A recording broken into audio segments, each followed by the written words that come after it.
It's tragic, really. Shirley, are you here? We all have a story.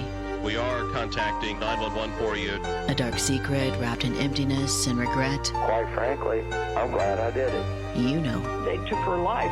They just can't prove it. The toll. I'm Nancy Simpson. As the lieutenant dug through the file pertaining to Shirley Jane Rose, he finds a note that says her grave was 3.5 feet long, 18 inches wide, and 18 inches deep. I did not go out there. The property is closed off and there's a gate. We mapped it, and I got to see the general area. North side of McDaniel Lake, Old Highway 13 to Farm Road 76, West End, 18 feet east of the CU line, west of the property line, 10 feet south of the northwest ridge of the creek bed. Summed up, in a wooded area near a creek bed at the base of a clump of trees. One of the witnesses, one of the guys that found her, actually saw the rib cage out of the ground, so she was decomposed pretty well. Lieutenant Wilson there. When I go back to what Jack was saying, the officer who took the pictures of her body, he talks about the state of decomposition, that it didn't appear advanced. I went back to check that out. Now, he says twice that her body was fully clothed, so intact and fully clothed. No advanced state of decomposition that he saw, is what he said. And from his vantage point, I believe that was true to him. At the time of her disappearance, Chuck Rose, Shirley's father, lives in Nebraska. He says he hasn't seen Shirley Jane in nearly 3 years. Christy, the cousin, says her mom went to Nebraska to get the family and bring them to Springfield, hoping for a better go at things. Chuck is a quick suspect, but is also cleared very quickly. He was in Nebraska, home, at the time of her disappearance. He says Joyce called him late that night, Friday, and said Shirley Jane had been kidnapped, or at least picked up. His words. He loaded up and headed to Springfield. He's talking to a newspaper reporter. He's been at the police station while Joyce is being given a polygraph. Says they want to make sure she's not covering something up. Joyce took the polygraph. I don't know the result. She told the local paper police were afraid that she had hit Shirley Jane a little too hard. A scenario like that. She says she understands why Detective Bill Lloyd asked for the test. She calls him a pretty decent guy. She says, quote, I know he's done everything he could, but there just ain't a whole lot to go on. If I was crazy enough to pick up a child, I would make sure there weren't any other cars around. End quote. Fast forward. Winter. Joyce says she tries to keep busy. Goes Christmas shopping, but then will spot something like a dress that Shirley Jane would have loved, and it's over. Joyce says Joe, Shirley's brother, is okay at times, but other times she finds him upstairs crying. He's 13. She says they take him out and play some football, trying to get his mind off of it. Joyce says Shirley Jane was starting to come out of her shyness, but insists the girl would never have gotten into a car with someone she didn't know, unless she was forced. That's what she tells the paper. Joycey, the 16-year-old sister, says she's trying not to think about it. Her mom describes her oldest daughter as the mature one out of the group. Her mom also says this one has been the least able to adjust. Joyce tells the paper that all the others have gone back to school after the first few days, said what they needed to say to the other kids in class, and then moved ahead. Not Joycey. Her mom says she's not able to cope with it. 16. It's got to be tough. The Parkview High School sophomore has only been to school a few days total since Shirley Jane's disappearance. Joyce, the mom, is quoted as saying, I can't seem to get her to go back. She says she's going back tomorrow, but I heard that last Monday too. She goes back and says she wonders what she's doing there. End quote. This is the same high school Joyce attended when she was a teenager. The mom dropped out in the 11th grade, says she couldn't get along with the dean of girls. According to the paper, there's also a foster daughter living with this family. Her name is Mary Ann Andres. When I asked Shirley's cousin about this, her family couldn't recall this person. In the paper, it says this girl is a senior, expected to graduate in the spring, help support the family with a check from the state, which is turned over to her guardian, Joyce Rose. Single mom, 5 kids, and given custody of a teenager? I don't know. A question for the oldest sister for sure. Christy talks to me about her time with her Aunt Joyce. Well, she was always my favorite aunt because she always showered me with attention and affection, and she thought I was this wonderful child that she wanted at her house all the time. Even though she had 5 kids of her own, she wanted me over there all the time. So, I mean, I guess she loved me a lot. She was a single parent in a time that it was very difficult to be a single parent. I mean, it's not easy to be one now, but back then it was really difficult. You know, I know that there were rumors that she sold pot. I don't know if that's true. I know there were rumors that she did. I mean, as a kid being over there, I don't recall ever seeing that. But the story was that, you know, she did this to make money to feed her family. It wasn't like she was like a hardcore drug dealer, just a single mom trying to make ends meet in a time where it wasn't easy to be a single mom. You know, that's part of the rumor mill, and I don't know if that's fact or rumor, or if it's rumor that's just been repeated so much that people kind of just think of it as fact now. And it may be fact. That was speculation as to why this may or may not have happened. Was perhaps this was some kind of payback for drug money owed, or something to that effect. Jay Lashley works across the hall from me, a top 40 station called Power 96.5. He popped his head into the newsroom one day and said, "You should do a true crime podcast." So I've loved podcasts. I feel like I was an early adopter. I've been listening to them for a really long time. Always thought, that's something I could do. Then Making of a Murderer came out. Me and you talked about it, and it was just like, oh, Nancy is super into this stuff. We talked about our love of Dateline and 48 Hours, and I was like, oh, wow, we have this thing in common. So I was just thinking I should do a true crime podcast. And then when I got down to really thinking about how am I going to go about this, I realized I have no clue. I have no clue how to investigate something. No clue. But I know somebody who I think would be really good at this, and her name is Nancy Simpson. And so I started bugging you about it. You did. You'd open the door and you'd be like, "Hey, you want to do a true crime podcast? I'd help you." I'd be like, "God, I don't have time for that." About 2 weeks later, "Hey, I'm really serious. If you want to do a true crime podcast, I would help you. I would produce it." So yeah, you just kept doing that. And eventually I was like, okay, like if I did that, what would I pick? And so then I started going through crimes in the Ozarks and stories that have really affected me, and murders that are just unsolved for years and years and years. And we have so many here in the Ozarks. And so I mulled on that for a while. And finally I was like, okay, I got one. It was a whole months-long process. Just that little part was so long just to pick out what we were going to do. No, it was. And this is one of the first times in my life that things have gone down like this. I'm usually a solo worker. Like if I don't know how to do it, I learn it and I work alone. But this is one of the first times where I was just like, I do not have a clue what it takes to do something like this. And you were literally like the perfect person, the one person I could think of that could do it, happened to be right across the hall from me. And it was just like, once I found out you were into stuff like this, it was like, we have to do this. Well, at one point you were like, I don't know, I just go and, ask some questions and stuff. Just open the mic and start talking. And I was like, what? No, you have to have like a plan and some kind of script and a place to go. And you were like, oh, see, that's the stuff I'd never think of. I'm like, a script and a plan is something you would never think of. I was laughing. I was like, you were like, now that you say that, I have no idea what I would do with this. No, I really wouldn't. Yeah, So. The fact that I wouldn't have even thought to make a script, that you blew my mind with that. I was like, oh, that's how you plan out an episode. You don't just start talking and then 44 minutes later just be like, all right, we've got some gold. Oh, yeah, no, it makes me really nervous. This wasn't our first story choice, but that didn't matter. It's like Shirley took the reins and led me here. After the initial wave of stories and her body being discovered, there are no new real leads and no big articles I could find on this case until April 1982. Flashing forward, Shirley Jane's murder is now 7 years old. There's a judge who stirs things up, a sinister message to the killer and anyone who may have played a role in the little girl's death. Greene County Associate Circuit Judge Don Clough.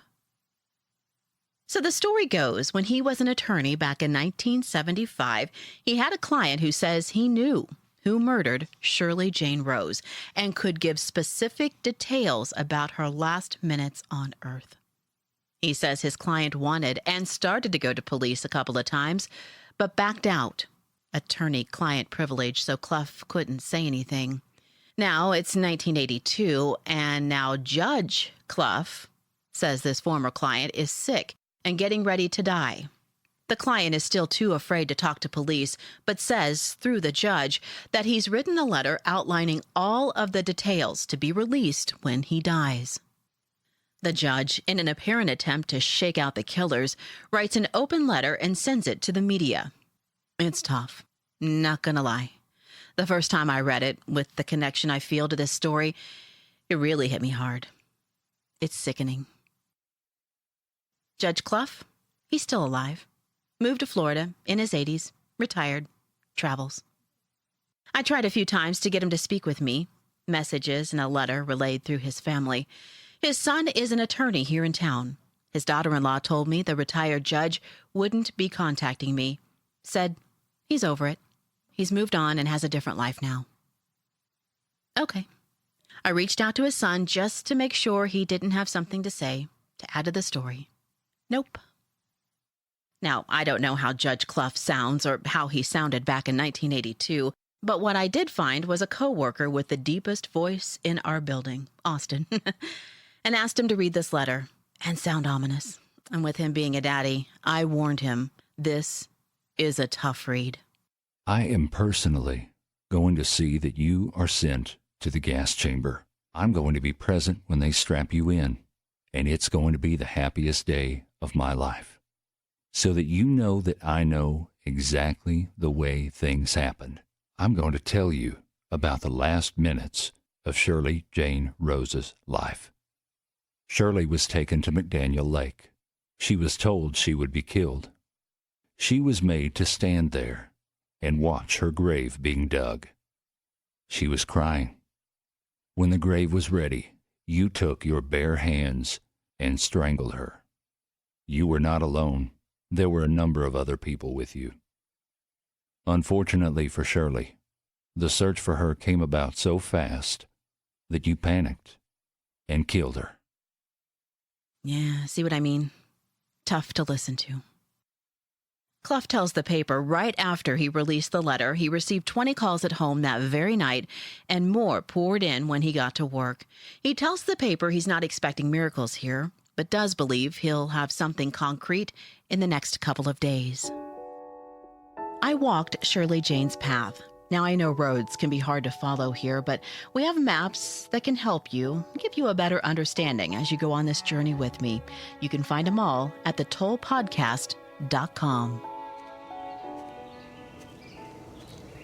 So Shirley Jane was playing with her cousin here at the grandparents' house. This is at the corner of West and Lombard. From what I'm told, they just finished up dinner, and she left for her house, which is 5 blocks away. Seemed like really what was on her mind was to go home, ask her mom if she could head back over and spend the night at Grandma's with her cousin Christy, and just grab a few things. It's a small house, white house. Pretty much the same, I'm told. It has a carport, some bird feeders, fence. Okay, let's go down Lombard. So Shirley Jane, as told in the newspapers, left through the back gate here from this fenced yard. And remember, this is more than 4 decades ago. She went up Lombard here. I'm gonna walk it. Wonder how much different it looks. Big trees in the neighborhood. 40 years ago, they were a lot smaller, right? She was 9, probably not paying that much attention. Walking home, like she'd probably done a million times. Hey, kitty. I'm now at Lombard and Clifton, so let me tell you about Clifton. In the papers in 1975, her grandma says Shirley Jane often turned here and then went up to that next main street. Her mom says that Shirley Jane would usually stay on this street, on Lombard, and not turn left on Clifton. So you have a 9-year-old girl. If she went down Clifton, it would take her onto Grand, which is, well, it would keep her off Scenic longer, which is the main street. So that would be one advantage to cutting over here. But other than that, there really isn't one. Lady Cricket is a bloodhound, and she was brought in to retrace Shirley Jane's steps. And she turns left here on Clifton. but witnesses along the way tell a different story. So, I'm going to go forward here to the main road, but just know this is where the bloodhound says, yes, Shirley Jane turned left here on Clifton. That's what the bloodhound says. But again, I have witnesses that say she went straight. In the coming days, another witness comes forward, names a suspect. That witness takes a polygraph. Detective Bob Humphrey is quoted as saying that the information is not startling and that this guy provided no new information. The polygraph results were conclusive, but not helpful. Clough says many tipsters refuse to talk in person or be identified. Detective Humphrey says police have actually not talked to the judge at this point about any developments in the case, but would consider it if witnesses could be verified and, well, even simply identified. He says he doesn't want to fight with the judge. If this helps, great. But he doesn't know what the judge's motivations are, adding, they may be honorable.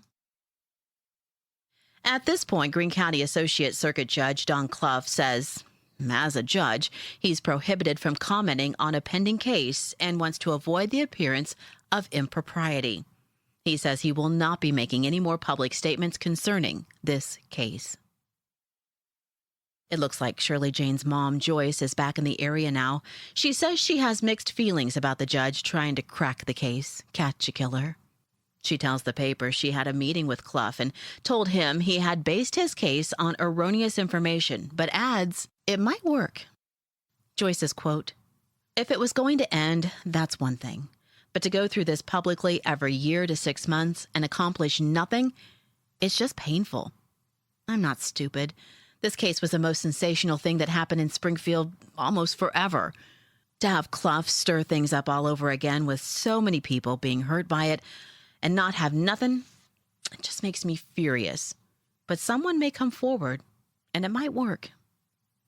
The mom's even saying, like, why are you doing this to us?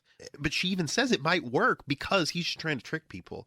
He's saying, like, well, I know already. You better come forward now. Here's your window. If you don't come forward now, it's going to get way worse for you. I'm going to strap you in the gas chamber myself. Sounds like during their meeting, though, he was saying that's the theory, you know, the drug connection with her that we'll get into later. But probably, you know, well, you took her because you owed some people some drugs or something, you know. And she's like, that's not right. But I didn't know this. I didn't know that whole, you know, crying and digging the grave. I don't know. Right. Clough declined to comment on the statement about the erroneous information. Shirley's cousin Christy says there were a lot of assumptions within the family that whoever took Shirley, she must have known them. You know how it is whenever something bad like that happens, you tend to like kind of pull everybody close to home for a while and are overprotective for a little while. Especially in that time between her disappearing and them finding her. But I don't remember going to Aunt Joyce's anymore after that, though. Were you allowed to play outside and all that stuff still? Yeah. But she wasn't kidnapped from Granny and Grandpa's. You know, she was kidnapped somewhere between. I think there was a news article about some people had seen her kind of walk the back way. So I think there was some witnesses that might have seen her just before she was taken. And a lot of the assumptions were that whoever took her, she must have known them because everybody in the family was just certain she wouldn't have gotten in a car with a stranger. Christy says she's never really talked about Shirley's death with other aunts or uncles, other family members. Yeah, that's true. I've never really talked a lot about this with anybody other than my mom. And I think my mom mostly knows, just like me, the rumors. My cousin Joyce, the oldest child, she was a teenager when all this happened. I'm sure she has much stronger memories of it because she was, you know, grown. And if that was going on in her house, if her mom was selling, you know, marijuana, I would say there's a good chance that she knew about that or at least would have been somewhat aware of it. I mean, I don't know, unless my Joyce was really good at hiding it, which is also possible, but I don't think it was something that my parents were aware of until after all this happened, because I don't think my parents would have let me go over there if they thought that's what she was doing in that house. That's a good point. So even with all the rumors, it's not like within your family they were like, oh yeah, I mean, I could totally see that happening. Yeah, and at the time, I think this was all stuff that became knowledge, at least to my mom and probably Granny and Grandpa, after Shirley's disappearance. I think this was information that came out after, at least to like I said, to my mom. So we are at Scenic, which is the main road. We just went up Lombard, the street that Shirley Jane started her journey on. Okay, looks clear. I'm gonna cross. Get across, get across.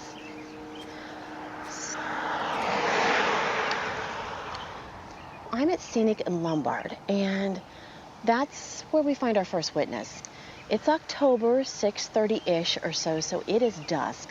All right, so this guy says he saw a girl matching Shirley Jane's description, and a man between 25 and 32 in a blue 1970s Chevrolet car with a dent in the rear fender.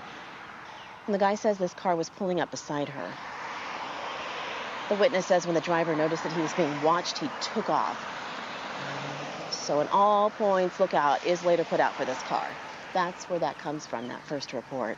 So this is a straight shot up the road where she started her walk. And I have a witness who says her family actually waved at Shirley Jane and watched her cut across on the street that was close to the grandma's house. And that's the path the bloodhound hit on. Now, if I go back and take that path, then that eliminates this intersection right here, right where a witness says he saw a blue Chevy pulling up next to a girl dressed in white. And I think that's an important detail. If she turned down where the bloodhound tracked her, then we completely eliminate this intersection where a witness says he saw Shirley Jane and made eye contact with a man who was driving a blue car that appeared to be following her. I think that's important. The papers say this witness went into a nearby market, and as he returned going back down this road, he saw the car again following her on Scenic and Grand. So we're going to go down to Scenic and Grand. There is no sidewalk or shoulder or anything here, so I'm going to walk in the grass. So let's think about that. They have to be going this way. If a car's following her, it would have to be going this way. That would make sense, but she would have to walk in the grass a little bit. Because if she was walking on the street, she was walking on the street. There is no curb, no shoulder, no space at all to walk on the road. She would be walking in the road. And at this point, he says that the girl is shaking her head and waving, and not in a nice way, like a negative way. Maybe the speculation is she's been offered a ride and she doesn't want one, so she's kind of shaking her head that way. So that's at Scenic and Grand. And no matter which way we took, we would get to this intersection right here. The prosecutor's office takes a leap, jumps in with an offer of immunity and protection for the judge's former client and that man's family in exchange for what this man claims is everything you'll ever need to know about Shirley Jane's murder. The Greene County Chief Assistant Prosecutor is quick to add, as long as this guy didn't take part in any way. He also says fair consideration would be given to any other witnesses for their cooperation. By the next month, police say no new information has been gleaned as a result of this sensational open letter to the killer, and the former client didn't bite on protection for him and his family, and he never came forward. Springfield Police Detective David Asher tells the paper this information the judge had was the same information they had in 1975 during the initial investigation. He wants the witness who is dying to come forward and tell his story. All of it. I found Asher. He lives in Arkansas. He's in his 70s and his health has been a challenge. He didn't have a lot to add and told me he did not remember the judge's letter. Same when I found the prosecutor from that time, David Giesler. The case didn't exactly cross his desk. No charges were filed, so not much to add. But he didn't remember the judge's letter either. It just seems so emotionally charged, right? Sensational. I sent him a text making sure I had asked him about the letter, and he sent back, "Nancy, you did ask me, and I have no knowledge of such letter." Okay, both of these men are in the paper talking about this letter, or at least asked questions and say it brought no new information to light. I'm in no way saying these men do remember the letter and they're just not telling me. They've both had long careers, many, many cases, and we're reaching back 4 decades. Again, my producer Jay weighs in. The reason that I think you can feel confident of some of this stuff is this detail is so sensational that if it ever had any water, it would have stuck out in people's minds. Just human nature would make it pass around. I mean, I remember when you just told me about the letter, I was like, whoa. That makes it sound way crazier than just a girl gets taken off a road. I mean, that's what it does, is really adds this watching people dig her own grave. This inhumane Yes, level. Yes. I mean, the reason that there's first degree murder and there's capital murder and all these things is it goes to motive. Everybody's gotten enraged and seen red. I don't think I'd kill a person, but can you kind of, you can go there where you think, okay, you get worked up, standing there and like torturing to make them watch you dig a grave. And then you've got just dudes standing around watching for, I guess, the fun of it. I mean, that just sounds really, really, really evil. It doesn't sound like a crime of opportunity at all. I have asked many people involved in this case if they remember the judge's letter, and they don't. What they do tell me is this little girl had to watch her grave being dug, crying, strangled, drug deal gone bad. They know the sensational story, like Jay was saying, but they don't know the source. I do. A friend of the family is driving a bread truck. He says he also saw Shirley Jane at this intersection here at Scenic and Grand, right here. He says he did not notice anyone following her. So same intersection, two different stories. And across here. Okay. I'm on Scenic, crossing Grand. I'm going to have to get in the grass. There are sidewalks on the other side of the street. Again, none where I'm walking. And I would think if she's walking home and a car is pulling up next to her, the car would have to be going this way. So let's talk about Teresa Kilburn. She is 11, and she lives at 1149 South Scenic, so just south of here.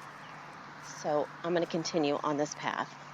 In an interview with the local paper, it says Teresa is one of the few kids in the neighborhood around Shirley Jane's age, and one of her few friends in the area.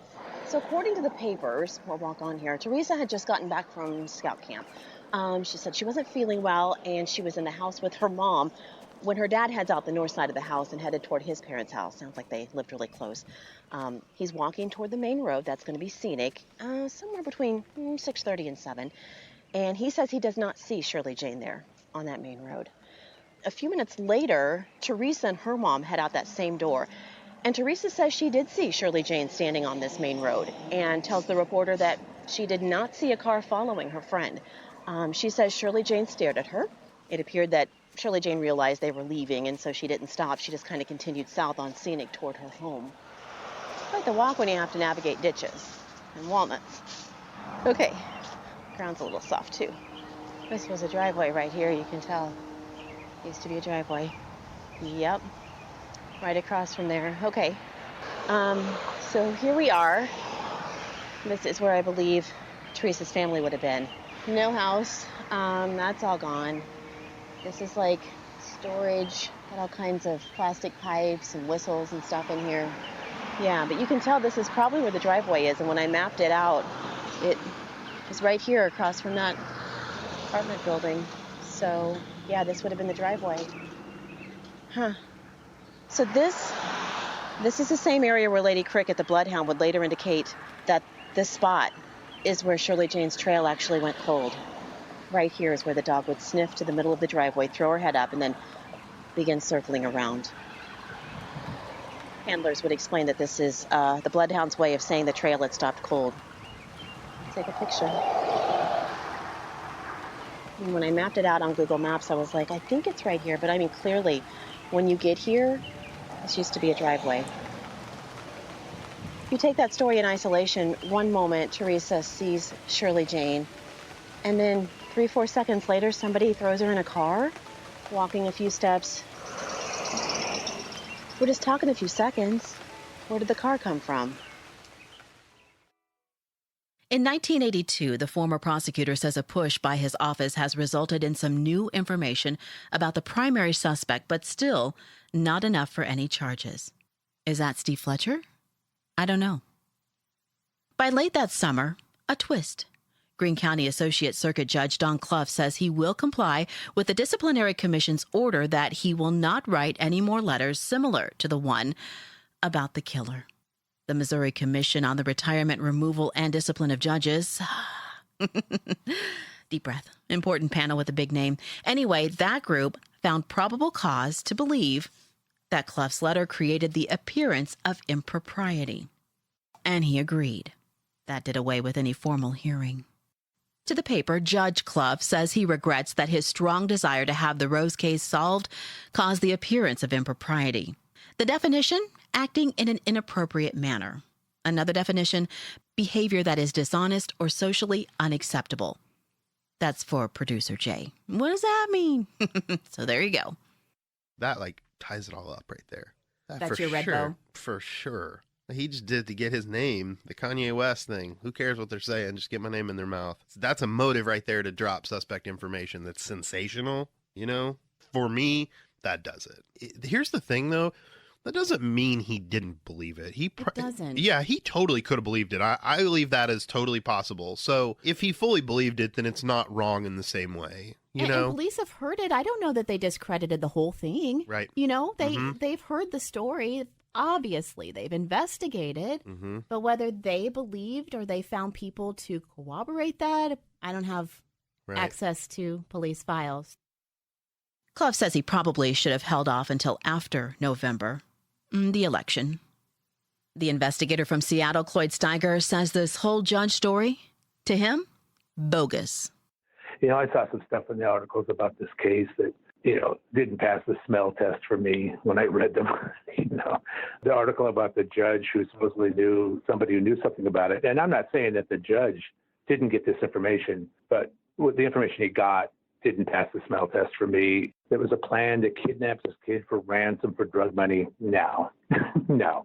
First of all, kidnapping for ransom don't happen. And there'd be no reason to take something that a case that would be potentially, a drug case and make it a potential death penalty case. I mean, it's stupid.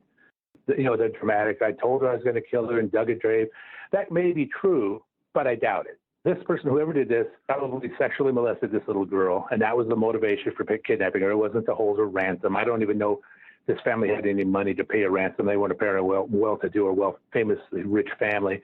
But could be somebody she knew. It probably was somebody she knew. That's why he killed her, because she could identify him.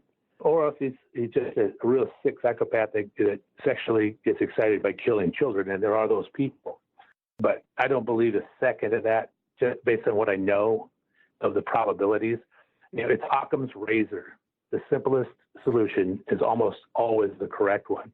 And when you always get these wild stories and rumors going around in cases like this, and, it was a satanic cult, it was this, it was that. No, it never is. It's something stupid, some sexual psychopath attracted to children, maybe attracted to her specifically prior to this, or maybe he just saw her on the street and he kidnapped her and killed her. That's what this is about. It's a tragic story. It doesn't make it any more tragic, but it doesn't have to be that dramatic. That the rumors on the street make them sound to be. They almost always way overstate the facts of the case. Joyce, Shirley's mom, tells the paper this letter was particularly upsetting because she had never heard the details of what some say were Shirley's final moments.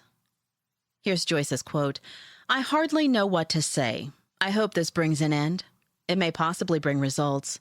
I just don't know if it will ever end or not. I would like to see it end. I just got to the point where there isn't anything we can do for Shirley. She's gone. But I have 4 other children." That is not something I would say. That is something my mother would say. That is not something I would say. Yeah. I mean, Joyce doesn't come out looking like Mother of the Year for sure. She doesn't really look guilty, but, yeah, I have 4 more kids. Kind of crazy, actually.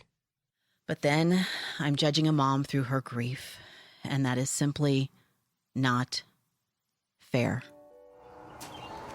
Here we are at the driveway. Police will say she was likely picked up at.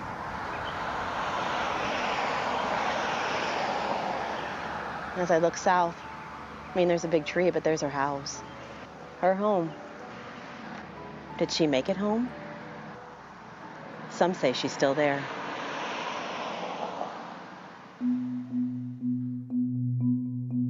Next time on The Toll. Several weeks later, they said, "Hey, you want to see the videotape?" Finally, I plugged my ears. I said, "You're scaring me. Stop. It's enough. I know you think so-and-so murdered that little girl, but he didn't do it." And I was like, "Okay, dude, I don't even know what you're talking about." By the way, Nancy Simpson, we are contacting 911 for you to try to get help to that lady.